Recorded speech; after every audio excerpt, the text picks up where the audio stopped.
Hello and welcome to the Video Gamer UK podcast, the podcast that is all about you, the listener, and us, the people who talk. Chris, what have you been playing this week? I've been playing a little bit of Battlefield 4 still, playing the open beta that's out. Why do you always say beta? Beta. It's beta. Beta. I'm pretty sure it's both, You're isn't getting it? dragged down with those Americans. Oh, right. Oh, gosh darn. Beta. What did you say? Beta. We didn't do introductions this week, brother. Oh, shit. I feel like now I've just interrupted someone's conversation. I knew I'd feel like- forgotten something. I feel like I didn't know whether I could talk or not talk. I felt like Hello. we've been over familiar. Let's start again. No, it's fine. I'm Matt Lees. We've got Chris Bratt, Hello. Simon Miller, Hello. and Brett Phipps. Hello. We've got Brett and Brat. Brett and Brat. Brett. Sportra. We couldn't say Sportra last Yeah, time from Brett was Sportra. on, can we? Now Oh, we yeah, can say that's it's from Sportra.com. Yeah, I still like just calling it the secret project. It sounds very You also called it intimidating. beta. So. Beta's fine. Yeah, Brett works in but the if we've same... got Brett, and Beta, it might still go. Yeah. horribly wrong. No, it's too much. Yeah, but Brett works on Sportra, which is a website which is just about sports and drivey-based video games. All the things that I'm not interested in, but lots of people are interested in. So you should check it out. It's good. It's really good, a lot of detailed stuff. Betas. Anyway, back to the betas. Now I'm feeling very paranoid about this. Why? I've been playing Battlefield 4 in an early stage of testing that's released to the public.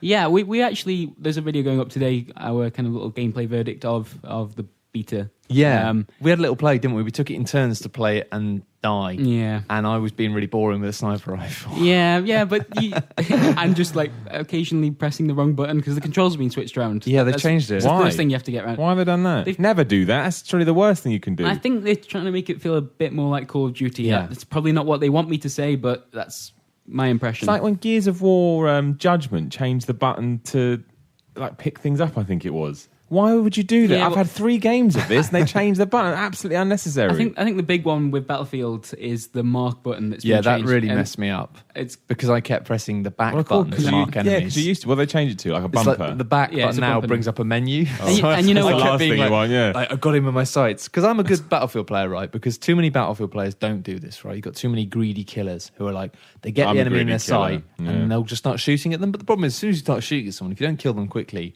then they'll hide. They are alerted to your presence. Yeah, because actually it's quite easy to stay alive in Battlefield. If you see someone shooting you just think, right, cover, and you find cover. But so it means the best thing to do is you mark the enemy and then you take the shot, because it means even if you don't get the Yeah, kill, exactly. somebody else might and you'll get points. I have a similar philosophy. I don't usually kill them. I'm usually pretty bad with my my long range stuff. So if I mark them, I'm like, well, you know what? I tried, and someone else can see him now. Yeah. So I don't feel too bad. Yeah, And then you bit. Yeah, And also, if you do mark someone and then take them out, you get hella points. yeah, that's what that's you want. that's the real reason. Because I was chatting to Mr. David Scammell, who is, we feel his absence today, and he was saying that even though it's still a beta, and obviously we can't make too many judgments on the moment, it doesn't feel as different to Battlefield 3 as he was at first expecting. Yeah, he didn't say it was a bad thing, I'd agree but he with did that. say that kind of was a thing that he noticed. Yeah, well, I remember yesterday you asked me what are the big changes in Levolution. That's a word Yeah. that they like a lot, and that's It'll be in the dictionary soon. It's a little bit gimmicky, but it's nice. I've got to be honest. I mean, you were talking about the fact they're doing this upgrade system where you can buy it on a current gen yeah. console and you can sort of Take all your progress upwards, right? pretty Yeah, much, and I think you get a better deal. I think retailers have sort of set up something so you can. I don't know details if I'm being honest, but it seems like they're kind of ready for that to happen. And actually, I've got to say, having played the 360 beta now for a little while, it really does look like you don't want to get this version. You want to get the upgraded version. Yeah, I mean, it feels to me like the major upgrades that they've put in play from 3 to 4 are largely technical, not just visual, I should add. Because when we made the video, and it's worth watching the video just to see the state and see some of the interesting stuff. But when you look at it, it's like visually, it looks like really bad. Yeah. On 360, it's very, very bad. And that's not a problem. To be honest, I can get past that. It's I imagine you were about to say 64 players if you go on play on the Xbox One, Of 32 if you play on the 360. So, I mean, you basically, for a long time, the PC has always had the kind of best experience of Battlefield in terms of the number of people playing. Yeah, which is what you want. But now, obviously, on next-gen consoles, you're getting that as well, which is going to make a big difference in terms of how mad the games feel. But also, it wasn't just the visual fidelity. It was like there was a lot of pop-in. Like, after the skyscraper fell, there was just bits where like it was clearly like, loading in the new stuff, and it was just. I guess that's going to happen, isn't it? If you're going to start pushing it on more powerful machines, when you get back to your old rubbish tech, you're like, oh, sugar. You know, it reminds me It's of. not It enough reminds power me of when they brought out stuff like I remember like Call of Duty 2, when that came out. I love Call of Duty too. Yeah, it's a great game. But I remember when it came out, it was just when the 360 was about to come out, and they brought out a version on the 360 that was basically kind of almost vaguely on par with the PC version. Yeah, but that's it was right. also on the PS2. Was it? I don't remember it being on the PS2. I think it was called Call of Duty 2 Big Red One or something. That's No, it, yeah. something like that. something. Or maybe it was Call of Duty 3 Big One. Anyway, I remember there was this Don't know. period where the Call of Duty games and the Medal of Honor games were coming out on both the kind of next gen and previous gen, and the PS2 versions were just rubbish. There was that era just before the next gen here where particularly shooters Ghost and Recon was races, another one as well. shooters and races, which are always the games that have the most fidelity, they look really bad. And I think the problem with Battlefield is, as we see in the beta, there's you discovered a magical building that rockets fly through. And it's simple stuff like that. Like, even we've got these skyscrapers, and you fire a tank at it, it doesn't have any impact. Like, you fire a tank at a skyscraper in Battlefield 4 beta on 360, it doesn't even leave a black mark. Yeah, And it does on Xbox One PC. I mean, on PC, it's definitely going to. Yeah. Like, I mean, I haven't seen it yet, but I've seen the engine running, and I know that Battlefield is all about that kind of procedural destruction and stuff. It's all a little bit on the surface, though. Still, like, I mean, with the big moment being when you bring the skyscraper down in the Siege of Shanghai mission. When we first saw that, we almost got the impression that it would be a gradual thing as you're playing through the game.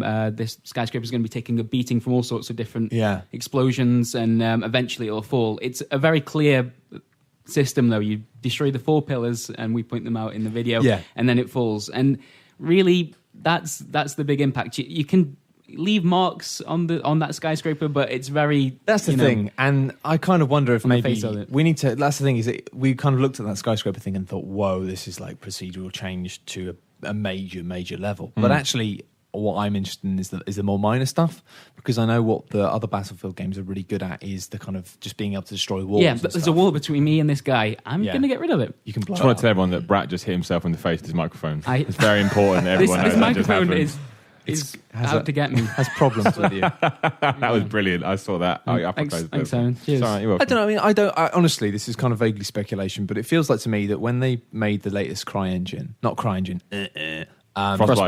Frostbite, they made it as a really scalable engine.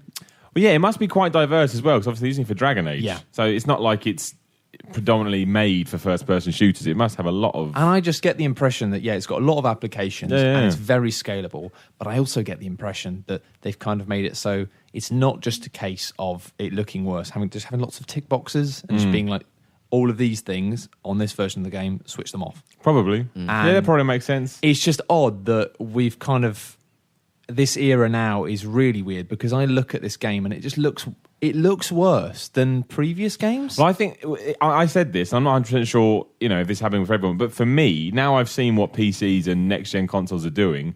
Everything I'm pretty sure I would have been sort of impressed with before is now starting to look worse and worse. Obviously, what I expect is now way out of whack to what it was. It's I think maybe true. Yeah, it's like when you go back to old games and you swear run like dreams, and they are awful. Yeah. But it's because you've seen what is capable now. So what was capable then just isn't good enough to live up to your expectations. It's a horrible. Only certain games will hold up. You have, when you go back and they're just awful. Whereas you still look at the South Park that's coming out, and that still will hold up because it's a representation of the cartoon. What you're used to, exactly. Yeah. So you don't judge it as much. So I mean, it's obviously a great time to be in games and stuff. But at the same time, I hate things like that when I can't appreciate something for what it is. Battlefield 4 has been shown off a couple of times now. I've played it on the Xbox One and a top-end PC, and so when you go to the 360 version, you do have to kind of come on, just brace yourself. It's not going to be quite as pretty, Chris. It's not going to be quite as good. You do get used to it. The problem I have with these things is the inconsistency. And actually, we were talking about this in the video. I think a lot of this will be fixed with the actual retail version of the game when you get the HD texture pack that you can install. Because obviously the beta is just pure download. So it's inconsistency. I don't have a problem with games that look rough. It's like I remember when I was a kid, I used to have I'd be playing PC games and then I go and play on the N64, and playing on the N64 after PC, it was like, your eyes had to adjust. I still don't understand it. I'd like to have two versions of me, because there was a time when GoldenEye was smooth, But it's not smooth. That is, honestly, I don't understand it. Yeah, but I just remember like you're looking at the jaggy edges of things. But you know, after half an hour, your eyes adjust. But it's to do with constancy, and a lot of what we see in these games is it's not just that the graphical fidelity is down. I'd actually be happier if they just completely lowered the res to something silly poor. Yeah. But it's just the fact that you get like crazy pop in, really consistent textures. Yeah. There's a lot of the streaming stuff.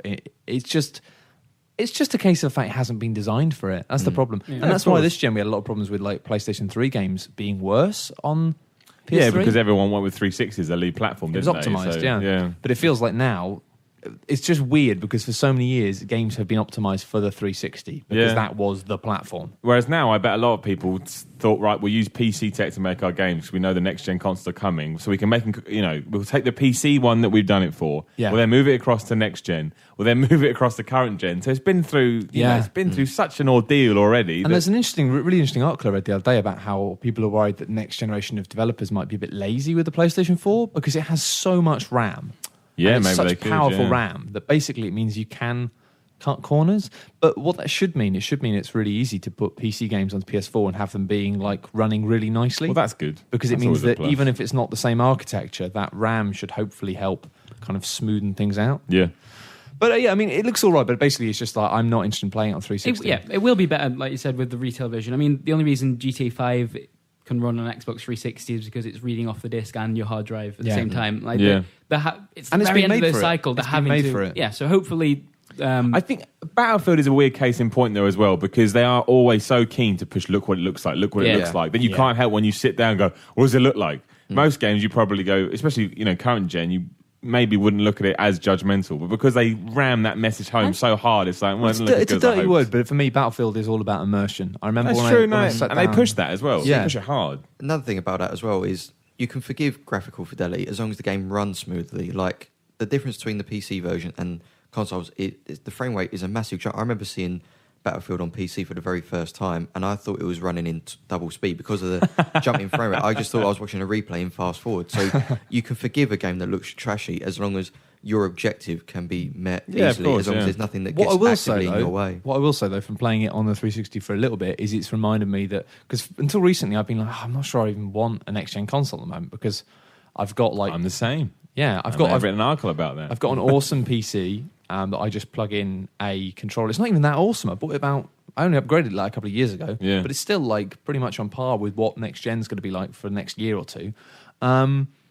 But what reminded me of this is when I like playing Battlefield, but I can't go onto PC and plug in my controller and play Battlefield, really, because if you're playing against people with mouse and keyboard, you're going to get dicked on. Oh, of course, I didn't think about that. And so, I mean, I think maybe it would be interesting if in the next gen, what I'd like to see is if they controller. Well, if they can make it so they can have just separate servers for people with controllers, like if they can actually work out a way of authenticating. Finally using servers. They can't do that on PC though, and say that in this lobby people are using controllers. Yeah, I mean, I guess people will find out a way of cheating. That's the thing. There's always some idiot that thinks, I know what I'll do. That's how I spend my Sunday. But I'd really like that because it's one of these things where I like playing Battlefield games and shooters with controllers, and I know a lot of people are Philistines.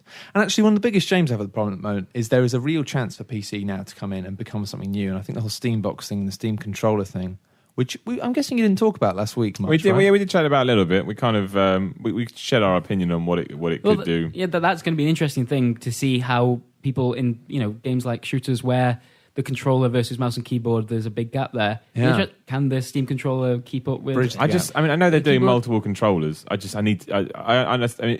Hearing what someone else thinks about the controller is no good for me. I need to use that controller because it's so out of left field.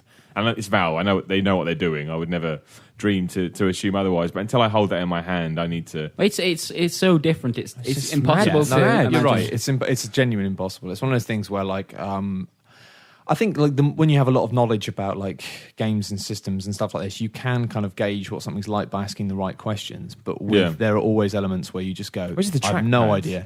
How's my thumb going to respond to that? I may hate it, I may love it. I don't know. I mean, it sounds like the use of the word trackpad that even like Valve don't like that. Because, I'm not surprised because they're aware. Terrible. That's the thing that they're aware that technology is so different and feels so different to a trackpad that it's not a trackpad. Yeah, and that's what fair. Most developers have said they don't really know how to describe it. Trackpad brings back horrible memories of trying to play a shooter on a laptop with the trackpad. Jesus Absolutely. Christ. I tried looking at that diagram that explained how the Steam controller worked with Portal 2, and I just got a headache. It said F1 is here, F2 is here, and I couldn't read it. It was I think this is the problem, is that with that Steam controller, they're trying to talk to multiple people at once. They're trying to talk to people who are like console-y, but also like they're also worried that people, and this is the biggest problem I think PC still has, is that people are such pricks about mouse and keyboard. Like, it's always been the way, like ever since the 90s, that mouse and keyboard crusaders just absolutely treating everyone else like dick, and it's dumb because I think mouse and keyboard is,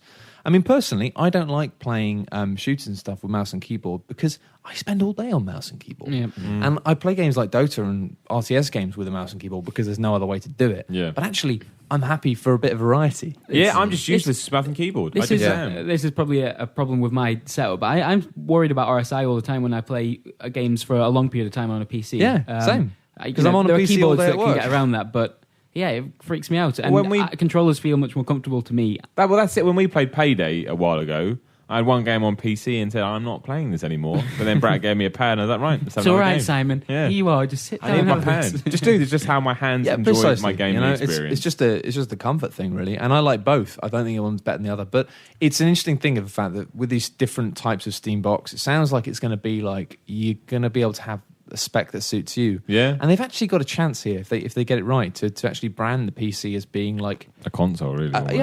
And an interesting console, because it seems like the things that criteria they're going to go for are like, do you want a really high end gaming machine, or do you want something that's really small, or do you want something that runs silently? Like, and actually having simple choices like that, like what do you want for your living room? Or the idea that you sorry, no, I was just saying that's why these pistons are also pretty interesting as well. Those small pieces that they really got a push behind from Valve as well. So if they can get that going as well. I think, I mean, they say that the different types are going to be made by different manufacturers, and they're basically going to be branded as Steam boxes. And I think that's really interesting. That they're taking the weight off themselves of being like, we're not going to take the hit for this if it goes wrong. But at the same time, I don't know, because it's an interesting question. Because a few years ago, if you'd said to me, what kind of a Steam box would you want for your living room? I'd say, I want a top of the line, like I want a really fucking swish one. But now I'm like, well, actually, maybe I'll have like a high-end PC. Yeah, for you I mean, streaming would be the golden option if it could work without any kind of latency, right? If you can do some streaming from a separate room, then I'd actually be happy to have high-end PC in my office/room or whatever, and then just have something that is silent, and actually buy something that's not as high spec, but is like, you can have it on in the living room, takes up no space. Because honestly, at the moment, it's like, I'd like the idea of having a PC as a gaming machine in my living room, but I'm probably going to move with my girlfriend in about 6 months. And if I try and get a big rig throw and stick a PC up in the television, I'm just going to put this next to the TV, she'd be like, fuck off. This is my living room. You can't put a full-size PC. But if I can get something that's like, I don't know, the size of a couple of egg boxes stacked on top of each other. You could maybe put it under a couple of magazines or something. Hopefully hide it. Basically, what I'm going to do is I'm going to build a fort. You're thinking smart now, man. Out of women's magazines. Exactly. No, because you want to read them. No, I'll use old ones. Yeah. I knew that Cheryl Cole hates Nadine. I don't know her last name. Whether you're talking Cole. Nadine Cole, that'll do, And she won't want to read that cover story. So she'll never notice. And then one day she'll lift one of them up and she'll realise that they've all been glued together. Nice. And it's an elaborate ruse. This is a perfect plan. I see no flaws with this. She will never know. I think it's really interesting. And also, I mean, the fact that they're blatantly going to release it with some exclusives, because I'm still in that mindset where I'm all about what I get to play on it. Yeah. You know, if Left 4 Dead 3 comes out and all of a sudden I'm like, ooh, I may need to get involved. And actually, that's the one thing that they've got that no one else has anymore, right? Sony have never had any really good exclusives that they made themselves, right? Sony had lots of good exclusives, but most of them, the ones that did really well, but they're all made by the studios. Like, I mean, but if they own them, does that really? Yeah, God of War is probably their only one, really. I'd say. I mean, I know Killzone is third, but it's theirs. I see what you mean. I see what you mean. You see what I mean? Like, you mean they own the? Well, Shadow of the Colossus and Ico, but again, they're not system sellers. Oh, it's a good question, now. Well, that's the thing. That's what Sony have been always screwed by. Dog, didn't they? Yeah, all if they own the studio, then doesn't that necessarily count as first party because they bought the studio? They own it. Does. It does. But I see you mean someone who's actually directly. Oh, it's there in the building almost. Well, sort of. I mean, buying the companies and buying the things, but even like Ratchet and Clank. Like, I love Ratchet and Clank games, but they haven't been big system sellers for a long time. That's the system sellers. I mean, Uncharted is. Yeah, didn't Gears of War outsell all of Sony's first party? Precisely. titles? Microsoft nailed it a lot better with like stuff like Crackdown and Gears of War and Halo. But Yeah. even like Microsoft's thing is getting a bit stale now. They still buy other Nintendo companies. are still using the same franchises, but Because they've that's really the kind of difference. lost In it a bit. Nintendo make Nintendo games, whereas Epic make Gears of War, which is Microsoft biggest. Now, I see what you mean. It's still owned by Microsoft, but it's made Nintendo by are the only people who do it. That's interesting, actually. Yeah, no, Because it's the true, thing yeah. is, Sony had it for a long time with the PlayStation, but they forgot that the reason that they had all of those exclusives was because of the format, because it was the right time. Like, you know, it was stuff like Final Fantasy games that kept PlayStation going. But the only reason that Final Fantasy games were exclusive to Sony for a while was just because they had CDs, and they needed CDs for all the FMV. Yeah, FMV and music and totally unfollowable plots. Yeah, I'm talking specifically about Final Fantasy VIII there. What the fuck? What the fuck, Final Fantasy it's true. VIII? It's a good point. Whereas obviously Valve have probably more than two, They've got loads of properties. yeah. And we're talking about, they've got absolutely loads of them. Yeah. Valve have got like a lot of properties which are all of massive interest to hardcore gamers and casual gamers. Yeah, you know? no, it's true. Portal's something that transcends a bit. And also they've got the ability, because they own all these IPs forever and ever and ever, amen. They can just release a Steam box and say, oh, if you buy a Steam box, you get all of our games. You get, which they probably would do. You get then. all the Half-Life games, you get all the Portal games, And you get Team Fortress, you get all of it. Look how much influence they have with the Steam sales. They could very easily host something like that around the launch of the Steam box, because they have that power, don't they? They can do permanent reductions. If you buy a Steam box, then you get 10% off everything in the Steam store forever. I mean, they got so many cards. It's in mad their power, hands. man. It's It's too much Mad power. power, right? Too and much. all they've got to do is use it right. It's like they've been everything got to they've use done it so for far. good. Yeah, With but great they've power never- does come great responsibility. Yeah, but so Show they've Spider-Man. never taken advantage of it. They've never shown ill will with their good faith. They're like, No, they've never had to climb down from any announcement like other companies have. They've never had a problem where they've said they've made this big change and they said, "Oh, we piss a lot of people off. We better." Yeah, they always changes. ride the storm. Yeah, no, it's They, true. yeah, they out of And all God knows the what they've been massive sitting companies, on. they seem to be the only one that maintains that goodwill. How long that will last, I don't precisely. know. I mean, everyone falls one They day. made an episodic game which apparently takes longer to come out than normal games. No one cares. Everyone's- Well, they do care, Yeah, but they're still like everyone's forgiven like, yeah, straight away. but, like with a lot of examples, people be so pissed off right now, so pissed off. Episodic, and it's yet- taken longer than most sequels. and like and still Half-Life 3 just gets people, Look at how salivating. angry. Look how angry people got when the Walking Dead episodes came out a couple of weeks later on PlayStation. Look at Yeah, how exactly. angry people got then. Oh dear, but no, But it's it's a very funny. good point. I think they're the only people in a position to have a real system seller. Like, you know, because we've got interesting stuff coming. Titanfall, I think, is a strong one, but it's not first party. You know, they've got an exclusivity deal, but it's temporary. And Nintendo have had it for so many years, but they've kind of. I think they're still doing really well, and I think I'm really excited about playing Pokemon, even though it's pretty much the same. There's some things that they haven't tainted, but it kind of feels like they've been letting things slide with their main franchises. Zelda and Mario, particularly, they haven't been lazy, but they've somehow. I don't know. I mean, it's difficult because a lot of people say, you know, shut up, Matt. They are still kids' games. Kids still love them and stuff. I still love them. I'm But- 29 years old. Yeah, but which ones? Because, like, Which ones? The new Super Mario Bros. Actually, the new one on the Wii U, the 3D one looks really in cool. that Nintendo Direct the other day. I'm not going to lie, Yeah. I sat there giddy. It looked so much. It looked like It looks brilliant. It looked Yeah. like Super Mario Brothers 2, which oh my gosh, I'll take that's that the thing, game. is I'm really excited by that, actually. Because I think it looks excellent. The 2D ones, I thought the art style was horrible. I didn't like them. But this one looks smart. Yeah, I didn't like the 2D ones. I enjoyed, but I felt like I could have taken Mario characters out of it and just put in anything. Whereas this one looks like a proper Mario game. Zelda, I mean, put it like this: they've made slight changes to Zelda on the 3DS, and that pissed me off. So that goes to sum up how much of a problem I am. I just want Zelda recycled for the rest of my life until I die. Well, the way they're doing it this time sounds mental, right? It's Animal Crossing. It sounds like you have to go rent items. It sounds so you can weird. choose any. As far as I'm aware, I mean, it was a 5-minute presentation, so I'm sure I could have got the wrong end of the stick. But you choose which dungeon you go to, and when you're in the dungeon, you need to figure out which items you need. You then go to a special shop and you rent said item, and then you go back. That is not what I want. Well, it says you I want to can- find a chest. I want to open it. I want it to go da-na-na-na, and I want to find a boomerang. That's what I want. That's what I want. I don't care. Well, actually, I mean, that's the thing, is for me, what makes Zelda magic and what has made Zelda maybe feel a bit tired in my books is as you say, it's that moment of getting to a temple, walking around and being like, I can't do anything. Exactly. I don't know why I can't do it. And then, da-da-da-da, and then suddenly, Spot on. the whole puzzle makes sense. Exactly. And I don't you know want to what go to a you've gotta do. shop and rent it. But the problem I've had with Zelda games for a long time is that because they have kept reusing items, what I loved about playing the first one, I think the first one I ever played was Link's Awakening on the Game Boy, which is beautiful. an absolutely cracking game. Arguably one of the best. Like the if not the finale best. is just dark as hell, but it's the whole amazing. game is horrific. It's yeah. a fucking awesome game. Anyway, what I liked was this thing of being like not understanding and the dungeons feeling impossible. I totally agree with you. And then you find an item which suddenly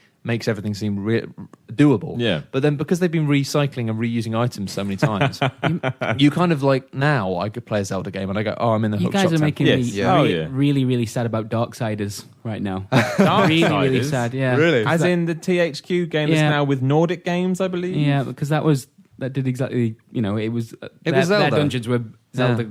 Oh yes, the Ideas. Zelda. That was Zelda meets God of War, really, wasn't it? Yeah. Yeah, right. Darksiders, they're not great games, but they were pretty solid. I think For me, I it looked like the think second they're one had stretched too far. It was Yeah. trying to be an open world RPG as well. That's the and- thing. It thought, what can we? It basically said, what boxes shall we tick? And just tick all the boxes, Yeah. which is admirable. But yeah, it stretched itself too It's like far. ambitious, but at the same time, you've got to have a design like It works for your game. ethic. Yeah, So- yeah.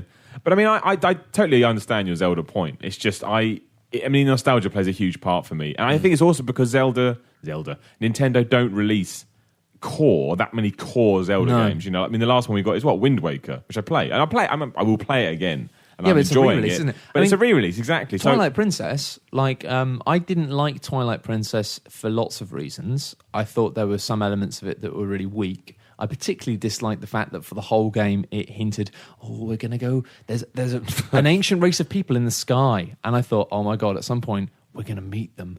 And it eggs it up gently in the background. And then you get fired into a cannon. There's just a couple of fucking little chicken things. Yeah. And it's the most boring dungeon in the world. That's Zelda for you. And it isn't felt like that was the surprise big twist. And it was just rubbish. It had a wolf in it. It did, and the whole ice section, right, where Yeah, you it got was the awesome. mace. That was brilliant. They actually, what I liked about that game was it actually had some new items. It has some It did new change. ideas. I mean, that felt like Ocarina of Time 2. Well, it was. Yes. It was Ocarina of Time 2, and they kind of used that template. And the wolf was the ocarina, essentially. Gave you Dark World and stuff like that. But again, the Dark World came from A Link to the Past, so it's difficult to argue that they don't shake it up and up. But I can't lie. I sat down. I enjoyed Twilight Princess enjoyed so it. much because I played it on the Wii because I bought my Wii on launch day. I thought I bought a GameCube version as well because I pre-ordered it. I thought, I'll have both. I don't know why because I'm weird. But I thought I'll play it on my Wii to try and justify my Wii's existence at that time because I had Wii Sports and it was like got bored of that in 20 minutes. I remember my girlfriend had come down from, I think she lived quite a way away at the time, 2 hours, and I made her watch me play Twilight Princess. Yeah. That is how much I wanted to play that game, and I did enjoy it. But yeah, I mean, I think if you hadn't have played Ocarina of Time, that game must have been incredible. But Yeah, it did reuse a lot of the same That's ideas. the thing. You can't argue that. I liked it, but yeah, it didn't stand up to Ocarina. No. Oh, no. It felt like a retread. But I still loved it. This is I am part of the problem. Yeah, I was about to because say, I we love them spoke all. about this during the Nintendo Direct. We had this, me and Miller, we spoke about this because Miller went mental when this Zelda trailer played, and he went, "Oh, this is rubbish. What's going on? I'm still going to buy it." I still buy I was it. like, this is the problem. This is why Nintendo won't innovate. Is because as long as they keep making money, as long as the numbers keep ticking over, they have no reason to. We can sit here and complain all we want about the lack of innovation. Yeah. But the profit, Simon the keeps money buying piling- games. Oh, no. I hate your mic. I'm very sorry. I didn't mean to But do the that. money keeps piling in, so they have no reason to. As much Yeah, as we no, sit here and we that's- say, well, that's- I'm in the exact same boat as you, and saying, we need to see the genuine innovation that we've been waiting for, like since Galaxy. They've been. And you know what? We've talked about this a lot, and the fact that basically it does get to a point, and it's fair to say that sometimes it's like it's not the responsibility of those creators to keep innovating. We talk about this with Call of Duty, where it's like Call of Duty 4 innovated, it changed the scene forever. It was a massive impact. But then, we can't expect it to do it again. It's sitting there making tons of money. And I love that. Exactly. If the fact it did it once, it had such a big impact, it changed games. We go, do it again. What are the games that have never done it? Why can't we go pick on them? It's true. It's Yeah. true. But that's the thing. I got tired of the DS Zeldas, the cell shaded ones. When I played one, then I played another one. I'm like, it's the same fucking game. Now, that is the only one where I will concede because obviously you had. It's like it's the same, but with a Spirit train. Tracks. What was the one before Spirit Tracks? Phantom Hourglass. Phantom Hourglass, and it was the same, but with a train. I remember I finished it. I threw my piece of crap. I played them both. It was the same. I That played was it. I played weird. the train one for a little while, and I'm like, I like the train, but this can fuck off. Oh Like- no, that's the first. I mean, they are my least favourite Zeldas, the 2DS ones. I think yeah. I didn't like what they did. There with was them. some bad ideas in that generally. Yeah, I mean, but the thing is, we are going to probably get another You call just one said at the some point. 2DS ones, by the way. Huh? You just said the 2DS ones, by the way. I meant it's gonna to get stop confusing, DS isn't it? stop. Not the Pokemon machine. Yeah, the Pokemon. The Poke machine. Doorstop. But yeah, we've got this whole thing where in Link to the Past 2, just tie back to that, where as it says, it's like you can tackle the dungeons in any order you want. I think I'm correct in saying that. No, yes. I read this as well. Yeah. You can tackle dungeons in any order you want, but the items you need. But what worries me is you can buy them or rent them. Now I'm worried by this, right? Because how the hell does that work? You tell me. It concerns me that what's always been the way in the Zelda games is there's been very little grinding for money. It's always been a case of you would grind for money to get a big wallet or something, but you wouldn't have to really go out of your way. No, if you wanted to go and like slash up grass to get more money, it was kind of something you did for fun. It's like a drug reference, that is. Yeah, man, I slash maybe up that's some what grass it is. for cash, Maybe that's what it always was. I don't know. It sounds like you're describing a mechanic I'd seen a free-to-play game, like renting and buying items. And from this is the it does. It does sound like a microtransaction thing. Yes, and that's actually that's what I was going to say. Is I don't know what's going on with that, but to me, having the rental or buying, I don't know. If they tie that into real money, my gosh, I will die. I don't know what it is. There's just something about the way they've said it that makes me think, how does that work and how does that benefit the game? What does that make? How does the idea of renting it work? Is it like real time? Is it like you get it for 24 hours? That's it. That's what worries me. What's the benefit here? Because I'm worried. I don't play games I don't have that much time to play games. I want just to be there when it's there for me. If it's like you get to rent the bow and arrow for 24 hours, I might only get to play the game for 25 minutes in 24 hours. I agree. So, and also that the worst thing, not really, but the worst thing is this is a Link to the Past 2. Forget the name. This is a Link to the Past 2, and they're changing it. Just give me a Link to the Past 2. They're from the best Zelda game. Just give me it again in that world with new dungeons and a story. But no, actually, what I will say is the reason Zelda was amazing in the first place, right, was because it was a case of exploring, discovering new things, constantly being surprised by things, finding new abilities and treasures and not knowing what you do, and finding impossible situations that became possible, and this sense of exploration and wonder. And that's happened again, and it's called Dark Souls. Yeah, I got to play Dark Souls. Basically, it's like, I think that's the thing, is we're sitting and going, Zelda's become too tired, it's become too trite, it's become too predictable. It's true, and I'm not sure they can do anything about it. But that's why I think I'm looking forward to Dark Souls 2, but I wouldn't be surprised if when I get towards the end of Dark Souls 2, I kind of start to think, well, this is good, but... But that happens though, isn't it? But it's like, repetition always sits else. in. Yeah, there's always something else. But I'm still going to play Zelda 3DS. Yeah, that seems fair. Well, I'm looking forward to hearing if it's any good or not. Because if I'm soon, next month, only a few weeks away. Doesn't time fly? Doesn't it just? Well, talking something that's just a few weeks away, actually. Something I had a quick go on last week, and I've just put a video up on. So if you're listening to this now, you can watch the video on the UpChubs or whatever. But I'll talk about it now here. So why not? XCOM Enemy Within. Now I've seen all the different things that are in the expansion now. Because before I'd only seen the first half of it. Long story short, I was really worried about it first because it looked like a toy box, right? And I know that DLC often has often does that. Yeah. DLC often tends to be like cheap and cheerful. Let's get some more money out of the fucking idiotic teenagers. I kind of got that as well. Like mechs and psychic powers the gene modification, whatever, sound awesome, but it also sounds like things that would sell that expansion and then maybe ruin the balance. Generally speaking, I imagine that most DLC is designed by somebody who's masturbating whilst writing words with crayons. Because that's a mix, that is. Because it does just seem to be like, laser rifles, like more aliens, and it's sort of thing where usually you just think, really? Who's going to buy this shit? And then it sells 10 million copies and you go, what's wrong with the world? Anyway, no, I was a bit concerned because it did just look like loads of cool stuff to play with. And I'm like, that's not what XCOM is about. Like XCOM's about like getting dicked on by aliens in new and interesting ways. That should be on the box. It should. Yeah. But what they've done is they've added this new layer to the strategic layer, like when you're in the globe and doing all the choices and stuff and all the base building. And they've got basically got terrorist cells that appear, and it's like they're terrorist cells working for the aliens, and they're hidden. Within your base? No, they're around the world. Oh, okay, right. They're hidden, but the problem is they only expose themselves when they carry out an operation against you, or you can pay for scans that get increasingly more expensive to see where the terrorist cells are. But it means rather than like the crashed UFO missions where you have to pretty much go straight away, otherwise you're in trouble. Yeah. After you've exposed a cell or a cell's been exposed, you've got a bit of time to go and sort it out. But you send in one soldier ahead of time to infiltrate it, and that means they go in civilian clothes and they're only allowed to carry a pistol. Oh man! And then it basically I hadn't heard about this. It's really cool. And but you don't basically then it means that they're out of your roster for about 3 or 4 days. Yeah. And then they go, right, we're ready. And then you fly in with the rest of the crew and you do this mission where one person's on their own, like quite far away from your troops, and you've got to carry out special mission objective. But it basically adds another game layer over the whole campaign, so you can actually deal with Exalt. because they're called Exalt. They're basically alien humans. But if you kill enough cells, then you get enough information to find out where the headquarters are and put an end to it.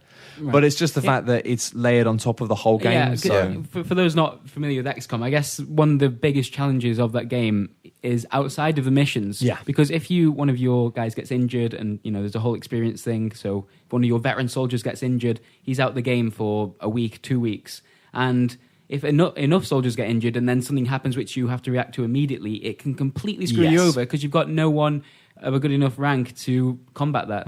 So another thing on top of that. Well, that's the thing. And I wasn't able to confirm this, but also I get the impression looking at it that when you upgrade, because obviously you can use genetic modifications to soldiers and you can turn them into mechs. I presume the mech thing is sort of permanent rather than suits. Yeah, I'm pretty sure you chop off some limbs to become a mech. I think there's a human cost. Sounds nasty. Yeah, so it's pretty cool but dark stuff. But I get the impression that whilst they didn't want that to get in the way of the game's main economy, so they've got this meld thing, which basically is a new finite resource that you collect on missions. Right.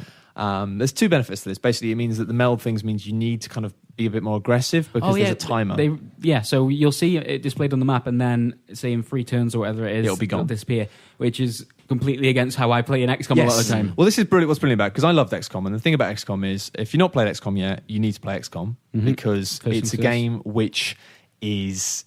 It's the sort of game which lots of people will think is not for them, but if you sit and play it, you'll probably fall in love with it. I think it's the best game of last year. Absolutely, it's game of the year, and I think even loads of people who don't like strategy games have a go on it and just go, "Holy fuck, this is awesome!" Yeah. But what's great about it is it was a game with replay in mind, and most people I know have completed it and at least started playing it again. I've played it about 2 or 3 times, and actually it's the sort of game where I like to just go and play it for an afternoon sometimes, and just start a new game. But the problem was, as you say, it was this game of juggling money, and you had to keep building satellites. But the problem was I got quite good at that, right? And everyone, myself and other people, worked out how to cheat the game. And you work out just the right amount of money to spend on equipment and still have as many satellites as possible. And then you work out how to win in the tactical level, which is basically get 2 snipers, put them in jetpacks, get them at the back of the map, and then very gradually advance forward and let the snipers kill everything. Dude, try doing this on Iron Man Impossible, man. It gets crazy. It still gets, I'm sure it still gets crazy on that. But the thing was, there was kind of... the majesty of the game is to begin with is not knowing how to win the game, but then you work out techniques that are almost foolproof, and then it's still fun, but you kind of feel like I've broken it. And what's really nice about Enemy Within is they've got loads of ways to stop you from doing that. Okay. If you want to get these resources, you've got to charge in. You can't just keep your snipers alone at the back because there's a new enemy type called the Seeker that only uncloaks when it attacks, which basically means you can have a sniper at the back of the level and then suddenly it will just be like, hello, and then boom, your sniper's dead because there's no one who can save him. Weirdly, the idea of pushing forwards to get that resource, one of the problems with XCOM, I really, really like the game, but one of its biggest problems is the way that the enemies appear. Because they kind of... when you start a map, the enemies won't attack you until you find them. So if you push forwards too quickly and you trigger 2 groups of enemies, you get in a bunch of trouble. Yeah. So it encourages you to be careful. Yeah. So if you're rushing forwards to grab something, oh god! The thing is, they're adding new challenges, but also they've all of the stuff with the mechs and the Gmods is they're giving you a lot more options for aggressive play. Okay. And for hand-to-hand stuff. The mechs can obviously punch the shit out of aliens with their metal fists. But again, it's like on the base level, it looks like, I'm assuming that you're still going to have to, just purely from a logical standpoint, if you want to chop someone's arms off and put them into a mech suit, you're probably going to take them out of action for a little while. Yeah. And I assume the same is for Gmods. So I think it's giving you loads of tools you can play with, but it seems like you're going to have, rather than that classic thing of having a team of 6 captains going in every time, you're going to have to be a bit more restrictive because you've got your best snipers out infiltrating a base, and your Gmods are in a tank and being modified to make them have better eyesight and stuff. Yeah, there was actually that kind of happened at the very end game of XCOM. You unlock the psychic powers, and that's when that first starts happening. I imagine this is the inspiration for it because you can kind of, certain soldiers will have the ability for psychic power, and you'll kind of get told that, but you have to send them out of action for at least I can't remember how long it is, but a week or 2 weeks or something. But it was always your best guys that you had to send out. And that moment was horrible because your squad that you knew exactly how they worked, You couldn't do that anymore. And I imagine that's inspired them to do this a bit more. I think basically it means that you can't just rely on one squad. Yeah. You need to mix it up. And also because you have these infiltrator classes, which means, well, they're not classes, because you have someone who goes in on their own and they can only carry a pistol. It means, you remember when the snipers, there was that whole skill tree to do with getting more damage with pistols that no one ever used because the sniper rifle one was better. It now encourages you to actually have a sniper specialist who's good with pistols. Yeah, they're the only ones that can. And I can't wait to have he's my infiltration specialist. Like, have somebody whose job it is to be like, they're always the one who infiltrates. Honestly, I'm really impressed by it. At first, I was like, this is a cool set of stuff, but it feels DLC like... as well, right? Expansion. It's basically... quite hefty. It is quite hefty, and it's quite pricey. I think it's just under 20 quid. Yeah, that's right. And I was a bit like... Because they kept saying it's an expansion, not DLC. And I was like, yeah, all right, but... You've got to give me enough reason to let's play whop again. your cock on the table and have a look at it then. Because at first, I was just like, this sounds like... I want to see the goods I'm paying for. Yeah, exactly. For Axis. Get me some crayons. Get your DLC on the table. Get some crayons. Write me some interesting words. Exactly. But no, it genuinely, I mean, like, I've seen enough of it now, and having seen all the pieces and talked to the devs a couple of times, it's like, this is a proper expansion. The fact that it's not just like another few hours of fun. It's something that layers over like a stencil over the whole game, fixes all of the things that were a bit broken with it without having to just patch and tweak, and actually adds loads of new stuff and new challenges. Yeah, and you know what? They've done like 2 DLC so far, I guess. I'm not sure if one of them was an update for free, and the update was far better than the DLC. Yeah, just because it completely changed how your game could work. You had to start a new game again, which in a lot of games that wouldn't work because you'd think, but I've already played through this. I know how it starts. I know how that works. But with XCOM, you could completely change how these systems work. And replay values are massive. Jesus Christ, that was so much more interesting than adding a few missions for DLC. Yeah, which it really is. Is the traditional DLC. And you know what? Like really? the traditional method as well would be me going, it's like I'm kind of treating this as a sequel in a way because I'm like, imagine if they made another one. It's like, actually, they don't really need to make another one if they keep adding stuff and making it better. Like in this, they've got like all of the different types of soldiers from around the world have like regional accents now and speaking like German and Spanish and all that stuff.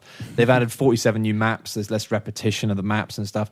For me, it's like by fixing all the problems, it's a game that I just like playing. And it looks like what this expansion is going to do is make it so that when you play it again, it will feel more like the first time you played it. Yeah. And I'm just so excited about that. I'm extremely glad you've described it like this because kind of like you mentioned before, the trailer they announced Enemy Within with was mechs punching aliens in the face. Precisely. Which is that kind of, that looks like a cool toy, but there's not really a reason to go I mean, that's back and prime masturbation with crayons material. Yeah, but oh, yes. It's harder to sell a trailer with like... From a man who knows. Yeah, your characters have regional accents. May not sound as sexy, but that's awesome. Character customization in that game is so important. Yeah, just because you attach yourself to these characters. And actually, that's what I'm looking forward to with the Gmod stuff because the Gmods are like something that stack with psychic abilities and all this stuff as well. It means that scope of getting the perfect super soldier and like really kind of the investment goes further beyond like I've bought this guy a nice gun and some nice armor. It seems like, you know, the specifics of like actually being able to customize the abilities and traits of these characters is really, really cool. Like I had the woman I sent on my Spec Ops mission as a head team. She had a genetic modification that meant every round she regenerated 1 health. Oh, okay. Just regenerative flesh, basically. And I was kind of like, that's useful because it means she's going to be a long way away from the troops. Because it's really cool because they spawn them like so far away from the rest of your team. So you have this option of being like, well, I can play it safe and like make sure they all regroup and then fight. But it's like you got this one character out there with a pistol, and it's like, come on. It's like the temptation for real heroics is just like, I can't resist this, and doing like proper James Bond shit. No, I love it. It's really good, and I think a lot of people are. If you're like me, you're a big fan of XCOM, but you've kind of played it to death, and you're kind of now going, do I want to spend 20 quid on this game again? It's like, from my perspective, it's like if you want to feel again like you're playing XCOM again from the first time, I think that's what it's going to be like, just because it throws so many different variables that genuinely fuck up everything you know and all the systems you've got used to. I'm really excited by it. Exciting times. Yeah. And we should probably move on to... should we do some questions now? Sure, why not? We haven't got Scammel's news canon this week, but no, I'm hasn't afraid really been not. any news, to be honest. There's People getting hints of a upset. Sleeping Dogs sequel, maybe. That looks like it's a definite thing. Sleeping Dogs 2, which is all right. Well, people seem a little bit unsure because it's called, is it Triad Wars? People unsure. That sounds like a mobile game to me. Exactly, like that's what Deus Ex, that ended up being. It does sound a bit like Yeah, I'm isn't going to it? go mobile right now. Sleeping Dogs Triad Wars. It does sound like a mobile game, but we'll see. Who knows? But Sleeping Dogs, even if it is it's a good game. It's all right. Play another one. But yeah, news-wise, it's been a quiet week. Because everyone was just upset about GTA Online. I think so, yeah. And now it goes quiet until end of October, really. Then Batman will come out, say goodbye to the next generation, and then it's next gen time. Can you believe it? Can we put all the current generation consoles on a pyre and send them out to sea on fire? Yes. Viking and we funeral. put one outside our offices as well. Like, this is what happens. To do this, I'll probably need about $1,000 in expense money. All right. We can crowdsource it or something. All right, done. Kickstarted. Also, I'm not sure it's legal to set fire to things. Anyway. Not sure. Moving on swiftly to Twitter questions. We've got a few things here. Jordan Garland starts off. It's an odd question, really, but it asks, when will the killing end? I don't know how that Never. relates. We killed a lot of people off on last week's podcast. Did you really? Yeah, you died. Matt died. Well, I always Someone die. from Battlefield died. Tom got killed. Oh, man. I think Scammell was on the verge, but he got saved. So a lot of people died. No more death. I wasn't even mentioned. I made it. Looks like I made it. We had a couple of questions about the Steam OS and the Steam Machine, but I think we've covered that quite extensively. extensively, yeah. Liam Langan asks, my question is simply Bidoof. The answer that I know the answer well, it's Bidoof. Right, got you. Great. That's a reference to a Pokemon video, I Is think. it? Maybe. Still a good question. Here we go. Fair enough question. I thought it seemed like a fair question to me. Yeah. This from Cam Sage. I've been struggling with this one a little bit. It was, what's your most memorable game box art? I can't think of my favourite one. Those questions have to be given to us before we come in this room. I don't know. It's difficult, isn't it? I know I kind this of had a one. little browse. Yeah, for me, it's the box art for Binary Domain, just because it's the I don't worst know, box art Okay, I've ever fair seen in enough. my life. And I remember actually emailing Sega and saying, you've got to change that. Because I had this thing with Binary Domain where it was a game I played for preview and it was coming out in like a month and a half, and I just Did you love it? A lot of people got I loved really, it. Yeah, a lot of people got Yeah, loved it's it. I great. played it and I thought, this is great. It's like a really awesome Dreamcast era third person everyone shooter. said that. It was fresh, it was fun, the dialogue was funny, it was really knowingly tongue in cheek. I Yeah. thought this game's badass. And so I said to Sega, look, can I do some video stuff with this? Because no one's going to buy this game because no one's heard of it and everyone thinks it's shit. Let me make a video explaining to the world why it's awesome. And they went, no, can't do that. I'm like, all right. Surprise. And then they released the box art, and I'm like, you've got to change that. Seriously. Did it come out? I'll look It at it. came out with that Yeah. box art. I'll check it out. It's I the know. worst box art in the world. I was just like, it was so sad because it was like, I don't think anyone in the Sega team in Europe or UK had any control over any of this stuff. Yeah. I don't blame them for not letting me do anything because I don't think they had a chance. But it was like, Binary Domain was genuinely one of my favourite games that year, and everything about the way it was marketed and sold Well, that's was just such a disaster. It was like they told the game to kneel down and shot it in the back of the head. yeah. And I just felt really sad because it seemed to me that everybody knew that was what was happening, but nobody couldn't do did anything anything to about it. stop it. The My- outfit as well. Oh, sorry. The outfit just Isn't because- that with a bunch of like war dudes that look really bored? Yeah. yeah. There's a guy with a sunglass on just staring blankly at That's you. right. Mine is the Batman Arkham City Game of the Year edition. Oh, Yeah. covered with all the Well, fucking it just got text. so much text on it. Oh, God, yeah. Oh, that was Because awesome. the Batman Arkham City art is actually really cool, all the white Yeah, background it's so stuff cool. with the red stuff, and then they decided, no, screw that, we're going to We'll put a load of cover it text with- on it. It yeah. looked like it had been designed by the same blokes who do the kind of acetate designs for kebab shops. Yeah, it did. Just pile it with everything you got. I had a little bit of a browse earlier. I can't think of my favourite. I've got a few that. Oh, worth you got a mentioning. head you start. get Cool, Yeah. that's the advantage of We have writing to these down. struggle. Borderlands always looks awesome. I think It's a nice art style, yeah. That was cool. Serves it well. Final Fantasy, I think, is classy across the board, but I'm not sure everyone agrees with that. No. Oh yeah, the original ones. Like when it I was still like the up until this day. It's Final usually like a Fantasy white X box is with weird. like some kind of. No, it's not Final Fantasy X, it's the bloke in the water. Yeah, okay. Tidus doesn't look great, Yeah. admittedly. But I think some of the later ones are pretty classy. Gears What of War else was 2 it? had good art. You're just obsessed with Gears of War. I know, but it had Marcus Phoenix holding the cogs. It looked cool. I think that's 2. It could have been 3. Look cool.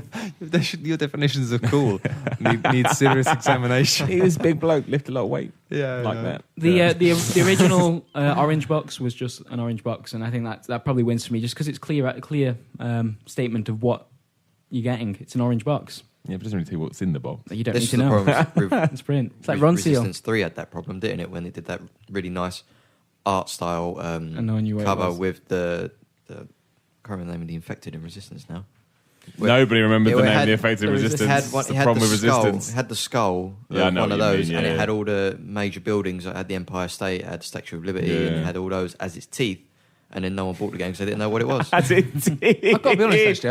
I think, unless I've misremembered it, the Shadow Colossus box art was pretty smart. Just I had the first Colossi just standing there looking bad. Just because it was like... I had you at the bottom. Oh, it's brilliant. Yeah. It was like... Wins. I mean, the thing is, like, a lot of games do that, well. like, does what it says on the tin, but most does what it says on the tin boxes, like, here's a picture of a man with a gun.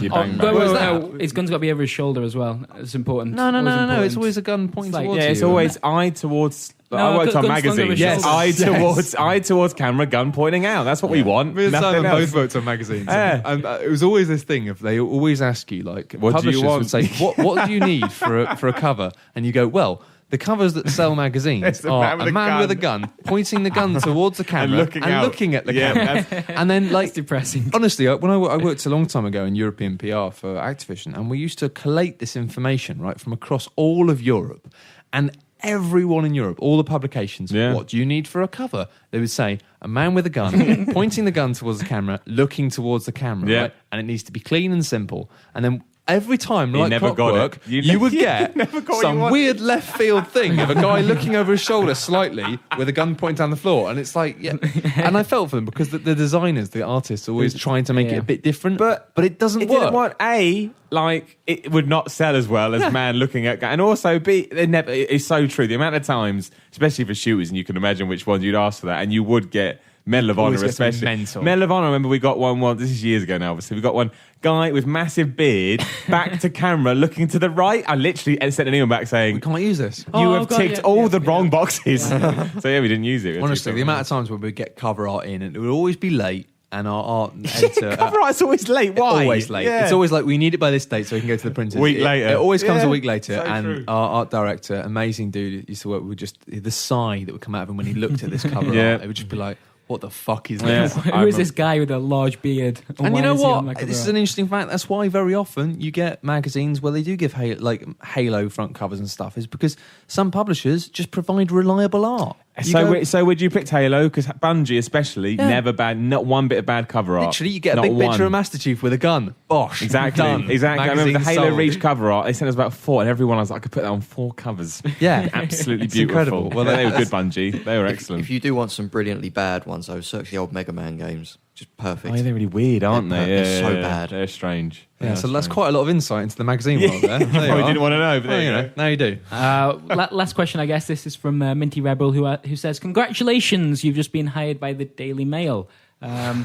Your first job is to create an attention-grabbing headline blaming anything on a video game. And your editor specifically asked that you annoy as many gamers as possible. So what would you go with? Is this another one you would have liked a bit of pre-thought on? Yeah, I mean, what do you want? I mean, you want, the Daily Mail doesn't like immigrants much, does it? I was that's just a about to stereotype. say, all caps. Call of Duty immigrants teaching you to kill dogs. There you go. God, killing dogs as well. That is, and Call of Duty, which is good. They like poking fun. I wouldn't be surprised if before the end Call of the day Ghost comes out, there is going to be some sort of like, that's true. This new game encourages you to kill dogs. Yeah.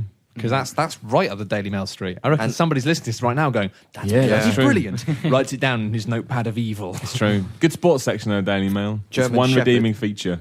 Yeah. I'm not sure it's good redeeming. Well, yeah, good point. Good feature. I take the such a good point.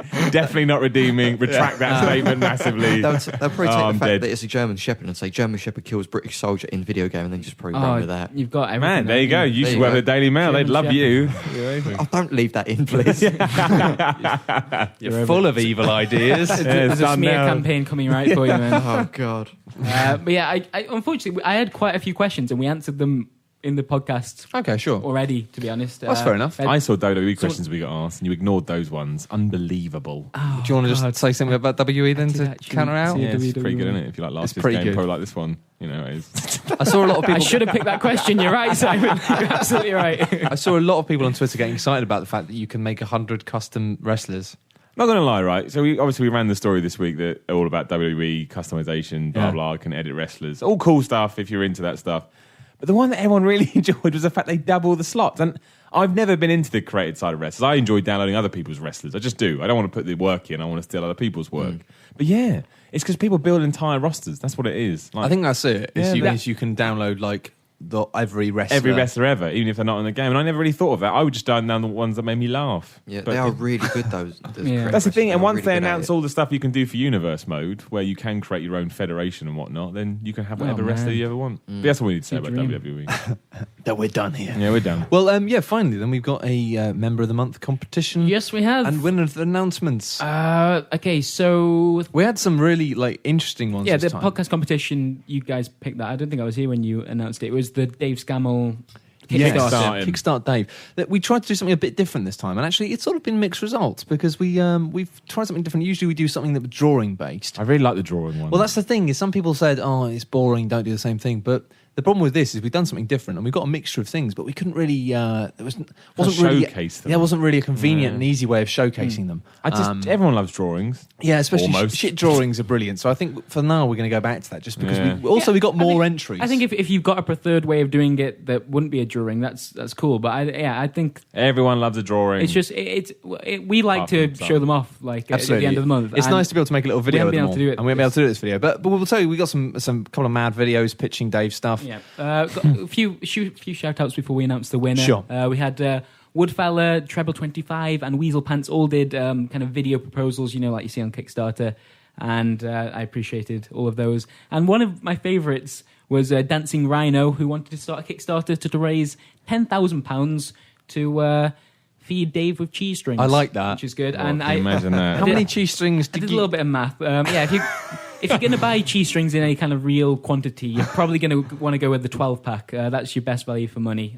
Did you call up the retailers to see if you could get a larger bulk than that? Are you sponsored by cheese strings? I've got... Unfortunately not, no. Unfortunately not? No. I don't want to be sponsored by I don't know about cheese strings. My guts would collapse.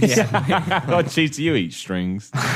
Yeah, well, I imagine if you're going for a £10,000 kind of deal, you probably works it out. But I'm just going on a kind retail, of general basis. Yeah. So your RRP for a 12-pack is usually £4. Okay. So you'd be looking somewhere in the region of 30,000 individual cheese strings. That will keep Dave going for quite a while, I think. There's a single entity that weighs about 600 kilograms of cheese string, which is about the same weight as a medium-sized horse. So there you are. Have you not done any work this week? Not at all. Absolutely. Cheese string. Absolutely nonsense. I'm kind of in control of the video, so I think. And I did specifically tell him to do that this morning. Please work out cheese string stuff. I'm not even joking. Yeah. I enjoyed that. Yeah, there was some fun stuff, but the winner was quite clear, right? Yeah, the winner we gave to Salamir. I hope I said your name wrong. Probably didn't. Did you say I hope I said your name wrong? No. I hope I said your name wrong, you awful human being. I've just replayed that in my head. I think that's what I said. I hope I get this wrong. Screw you, If not, I'm going to do it again. That's not what I meant. Extra wrong. Salamir. Oh. Just move on. Okay, so he proposed David Scammell, the board game, and it wasn't. I'd play that. It wasn't a half-hearted attempt. We received a 16-page document detailing the rules. Yeah, it was like David Scammell, it was the a board fully fleshed out. It was basically reenacting his day-to-day job, and I think we featured as characters in it as well with different stats. It sounded quite complicated. We were thinking about playing it, but it sounded a bit too complicated. Way too complicated. Yeah. And the other thing, I mean, you seemed a bit worried about the fact that I'd had Brett researching cheese strings and work hours. I did also tell him to give me a quick review of this game. So okay, all right. So I think it's a great idea. I think there's definitely something to work with there. I think although we did receive 16 pages worth of rules, as is often the case with board games, a little bit more detail could possibly be required. First of all, the desks on the map itself, not sure if they're traversable. How quickly can I move around them? Not necessarily that that clear at the beginning. There's clarification. I'd argue that Dave's news cannon is a little bit overpowered in the current build. Yeah, allowing you to draw 2 attribute cards at the very start of the game seems a little much. Bit OP. I'd probably suggest either bumping that down to 1 attribute card or maybe increasing the cost in credits. That makes sense. Score, please. I'd give it a... So you're going to say 7, aren't you? You're going to be that guy. Fence sitter. A 7.5 out of 10. Oh, using half points. Oh, use decimals. If only we did, man. If only we did use decimals. God, My gosh. No, it's weak. I know. Decimals are weakness. But easy. But yeah. I think we should do a Means nothing. 3-point scale. Yes, no, Oh, yeah. and no. Yeah, I agree. Decimal means nothing. 6.5, 7. That's the winner of this. Salamir. Well done. Salamir. Well done. You've won a game Congratulations. of your choice, and Mr. Yes, Bratt will be in okay, touch with you. And we also have the 2 other winners. Yes. That's the Member of the Month on the forums and the Vote of the Month. Member of the Month goes to Minty Rebel, who, you know what, well deserved. I think almost every live stream I've done recently, he's been there moderating the chat, and people do seem to appreciate that. Been keeping an eye on them internet slaggers. And well the Vote of the Month was Slenderman Co. Oh, Slenderman. There we are. Very Nice, nice. Slenderman. So yeah, all Nice of you man. chaps have won a game up to the value of £50 from shop2.net. Yeah, that's the Love small print. shop2.net. Oh, love them. Sexy. I like cheese more than strings. cheese strings. Yeah, a member of the month thing. Obviously, how it works is that every month we give away 3 games from shop2.net. Thanks, babes. One for the person who the people on the forum vote to be the top dog of the month, and you can obviously be that by just being on the forums and being funny and not a dick. 2 for anyone, not everyone manages that. 2, you can just simply vote for someone to be member of the month, and you'll get put into a random. That's the easiest poll of way to win a people. goddamn It's the video game. easiest, but the problem with that, of course, is it is susceptible. If you are a dick, there's a chance you might still win. Yeah. So it means you can That's be a a good dick if point. you want, but you've got a 1 in 3 chance rather than a 2 in 3 chance. And third of all, we have obviously the competition, and we can announce the new competition. Usually we do it next week because we're doing it now? unorganised. We're going to do it now. Oh, so Well, excited. no, I think we're a week behind because we were supposed to announce the winners last week. Yeah, but Well, I because- didn't know that, did I? I'm sorry. No one told. I had a sheet to follow. To be honest, you actually did a cracking job. Thank you very because much. We were both Appreciate ill it. on the same day. Yeah, I learned a lot that day. And you still managed to do lots of things. I learned everything that day. I was pretty proud. I was pretty proud of myself, impressed. yeah. So the new competition this week is obviously next week. We have or this week, whichever week it is. At some point around now, there's a new Pokemon There's always a new game. Pokemon. Oh, yeah, Isn't of it? course, But Pokemon. gotta catch them for me and you. The problems of Syrians and Jews. Oh God, what? Oh my God! I don't know where we've got to. Quick, what's the competition? Oh, that was just being political, right? Of I wasn't course, taking a no. stance. I was just trying to sing about the world in the hope of making it a better place. Right. Okay. Anyway, done. that's not the competition. The competition is Pokemon. What did I say? Oh, okay. Pokemon Mega Devolution. Yeah, because Oh, Devolution. Yeah. Ah, I like Nintendo it. are starting to struggle with reasons to make new Yeah, Pokemon they've games. run out of so ideas. We're going to help them out. So we're gonna help them out. Anyone that devolves a Pokemon into Dave Scammell will win for me. Don't say that. For me, win for me. I said win for me. Oh. Win for me. I win think for me. turning people into Pokemon into divas like Diana Ross evolutions or something. Well, that might win. That wins. Yeah, that would have won too. That would be good. Yeah, I mean, obviously, when Simon says "win for me," it means win his heart. Yes, Which means I mean, he might, my he might vote. come around to your house with flowers. But Yes. it doesn't necessarily mean You that won't you'll win the game. In fact, you might. You may do, but, but yeah. Anyway, see, the way you've got to do it basically is you've got to take an actual Pokemon, right? Preferably, you can either use one of the new ones or one of the ones from the original 151. I prefer the original 151 because I think lots of the ones in the middle are a bit shit. Yeah, but that's actually not But there are necessarily a bad thing for this classics. competition because shit Pokemon means Well, that's shit it. evolution. That's true, and there are classics in the middle, like Bidoof. But yeah, all you got to do is take a Pokemon, and it's got to be obviously a base level Pokemon because if you devolve an evolved Pokemon, it becomes one of the prior numbers. Exactly. I think Yeah, I'm so it's asked, gotta be can I the enter base. this competition Yes, and have you can. Bidoof devolve into Bidoof? Yes. Damn it. You can't win though What? because you're Because you're an employee. VideoGamer.com. You just give the game away. Look You at the just hold small your- print, Rasmus. Look at the fucking small print. Jesus. Jeez. But yeah, basically, all you got to do is devolve a Pokemon. So get a picture of a Pokemon. I like that. It's a good competition. And then make a devolved version of it. Preferably, draw the original Pokemon and the new, or whatever. Oh yeah, definitely draw the original. Do Pokemon. it in MS Yeah. Paint, make it crap. Because Yeah. I feel like the last competition was fun for a bit of variety, but maybe the bar was set too high. I want another vast array of absolutely terrible MS Or Paint drawings. make it so bad, so good, sorry, that it makes me hate the world that I can't draw. I've always wanted to draw. When I see people, I'm like, oh, I hate the I world. know It's what so you mean. good. The two So things I good. want to do are be able to draw and make music, and the two things I'll never be able to do because I've passed my peak. I'm a man in decline. The world is just a selection of opportunities that will no longer be open. Are you taking on Dave's role in the podcast? Because usually he ends the discussion with something really depressing. No, I'm just joking, but it's also incredibly true. Yeah, there we are. That's done it. But anyway, I feel bad. Pokemon Devolution. Devolve a Very Pokemon good. today. Go to the forums, obviously VideoGamer.com. If you go to the forums and go to the podcast section of the forum, then there will be a new thing being Member of the Month competition. And yeah, just basically it'll explain the rules in more detail. There is no more detail. Draw us a picture of a bloody Pokemon. Come along and say hello. Because I just like looking at pictures of Pokemon. They make my day. There you go. And Simon's day. They do make my day. That's Fact. I'll buy you flowers. Yeah. And chocolate. Ooh, baby. Thank you very much for listening.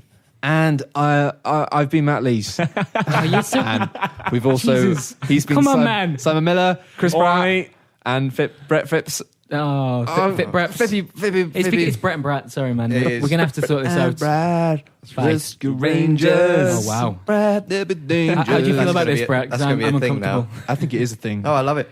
He loves it. Yeah, Great. I'm up for that. Yeah. You don't. God damn it, we're supposed to be on the same page. You're boned. Jeez. You're boned. And a disappointment to us all. Yeah. Why do you...